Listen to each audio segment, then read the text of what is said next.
본 소식은 미국의 소리 방송 기사를 인용하였습니다. 북한 김정은이 윤석열 정부 들어온 후 3억 2천 달러 상당의 미사일 도발을 이어가고 있지만 한미동맹은 꿈쩍도 하지 않고 오히려 김정은 도발에 더 강력하게 대처하고 있습니다.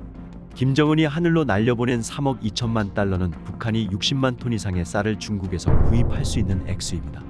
북한이 전술 핵탄두를 공개하면서 2년 전 김정은이 제시했던 5대 국방과업이 하나 둘씩 현실화되고 있습니다. 그러나 북한의 국방과업은 현재 장벽에 부딪힌 상황이라고 전문가들은 말하고 있습니다. 북한 김정은은 지난 2021년 1월 국방력 발전 5개년 계획을 발표했습니다. 김정은은 평양에서 열린 노동당 제8차 대회에서 국방과업의 5대 핵심 목표를 제시했습니다. 여기에는 극초음속 미사일 개발과 초대형 핵탄두, 고체 연료를 사용하는 대륙간 탄도미사일, 핵 잠수함과 수중 핵전략 무기, 1만 5천 km 사정권 안에 타격명 중률 제고 등이 포함됐습니다. 현재 김정은이 제시한 5대 과업은 상당히 진척된 상태입니다. 그럴수록 한미동맹과 한미연합 훈련 수위는 점점 올라가고 있습니다. 우선 북한은 극초음속 미사일 개발은 완성 단계에 있는 것으로 보입니다. 북한은 2021년 9월 극초음속 미사일 화성8형을 처음 시험 발사한 데 이어 2022년 1월에도 두 차례 극초음속 미사일을 시험 발사했습니다. 북한 관영 조선중앙방송입니다. 국방력 발전 5개년 계획의 가장 중요한 전략적 의의를 가지는 극초음속 무기 개발에 대성공을 이루겠다.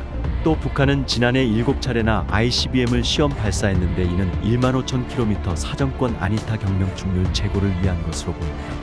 북한은 고체 연료를 사용하는 ICBM 개발에도 박차를 가하고 있습니다. 북한은 지난해 12월 평안북도 철산군 서해위성 발사장에서 추진력이 140톤 포스에 달하는 고체 연료 발동기 시험에 성공했다고 밝혔습니다. 수중 핵전략 무기도 진전을 이뤘다고 했습니다. 북한은 지난달 24일 자신들이 핵무인 수중 공격정 헤이를 개발했다고 밝혔습니다. 이어 북한은 28일 미사일과 방사포 등이 장착할 수 있는 전술 핵탄두 화산-31을 개발했다. 그 모습을 공개했습니다. 이렇게 보면 5대 과업 중 아직 완성이 안 된 것은 핵잠수함과 고체연료 ICBM 그리고 초대형 핵탄두 정도입니다. 전문가들은 북한이 추진하는 국방과업 5대 목표가 얼마간 진전을 이뤘지만 현재 각종 장벽에 부딪힌 상황이라고 말합니다. 우선 북한은 지난해 ICBM인 화성 17형을 7번 발사했으나 대부분 실패하고 성공한 것은 11월 18일 한 번뿐입니다. 또 북한은 최근 전술핵 탄도 화산 31 모습을 공개했지만 아직 그 위력이 입증된 것은 없습니다. 한국의 무기 전문가인 양옥 아산정책연구원 연구위원입니다. 북한이 그 정도의 소형화 또 경량화가 더 중요한데 순항 미사일에 운용할 정도의 경량화를 이뤘는지는 사실은 미지수입니다. 따라서 북한이 ICBM이나 전술핵 탄두의 능력을 입증하려면 화성 17형을 발사하거나 7차 핵실험을 하는 수밖에 없습니다. 그러나 북한의 ICBM 정상 각도 발사와 핵실험은 미국은 물론 중국도 반대하고 있습니다. 북한이 핵실험을 할 경우 미군이 한반도와 동북아에 증강 배치돼 중국의 안보 이익을 해친다는 겁니다.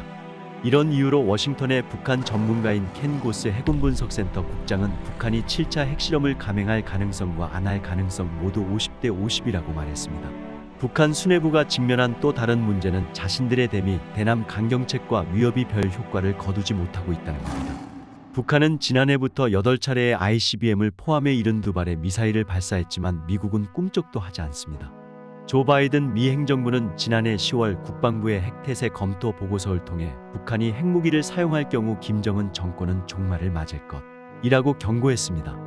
이어 미국은 원자력 항공모함과 B-52 폭격기 등을 한반도 주변에 보내 미 한연합군사훈련을 계속하고 있습니다.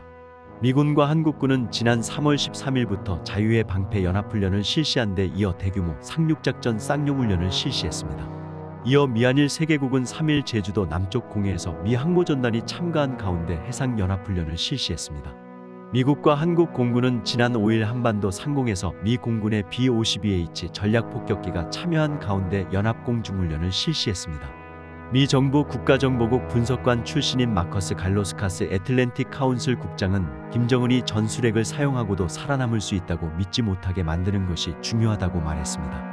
한국도 북한의 대남 핵, 미사일 위협에 위축되는 분위기가 아닙니다. 윤석열 한국 대통령은 지난 1월 11일 북한의 핵 위협이 계속될 경우 자체 핵무장에 나설 수도 있다고 말했습니다. 또 한국은 북한의 핵 위협에 대응해 미 한 확장 억제를 강화하고 있습니다. 예를 들어 한국과 미국은 지난 2월 워싱턴에서 북한의 핵 공격에 대비한 확장 억제 운용 연습을 실시했습니다. 한국 정부 산하 국책연구기관인 통일연구원 조한범 박사는 북한의 대남 핵위협이 별 효과를 거두지 못했다고 말했습니다. 북한의 대남 위협은 증가했지만 한미가 여기에 양보한 것은 전혀 없죠. 오히려 한미일 군사협력을 강화했거든요. 북한이 의도했던 소기의 성과는 달성되지 않았다. 또 다른 문제는 북한 민심입니다. 3억 2천만 달러 이상의 미사일을 발사하며 한국과 미국을 압박했지만 지금은 씨알도 안 먹히고 있다는 것이 전문가들의 주장입니다. 북한에서 핵, 미사일은 김정은 정권의 존재 이유입니다. 10년 전 김정은은 주민들에게 사회주의 부귀영화를 약속했으나 정작 달성한 것은 경제발전이 아니라 핵, 미사일입니다.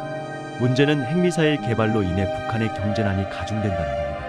북한이 미사일을 한 발 발사하는데 단거리 미사일은 300만 달러 그리고 ICBM은 3천만 달러의 돈이 드는 것으로 알려졌습니다. 그렇게 보면 북한은 지난해 최소 3억 2천만 달러를 미사일 발사에 사용한 것으로 볼 수 있습니다. 이는 북한이 60만 톤 이상의 쌀을 중국에서 사올 수 있는 액수입니다. 탈북민들은 북한 주민들의 민심이 상당히 나쁘다고 말합니다. 당장 주민들이 굶주리고 있는데 핵과 미사일 개발에 돈을 쓰고 있다는 겁니다.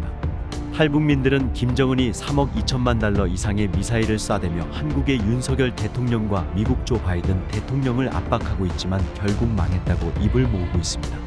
절대 김정은의 그런 방식으로는 미국과 한국을 설득할 수 없고 계속 망할 수밖에 없다는 것입니다. 아침은 개성에서, 점심은 평양에서, 저녁은 신의주에서 가자 자유 북진 통일.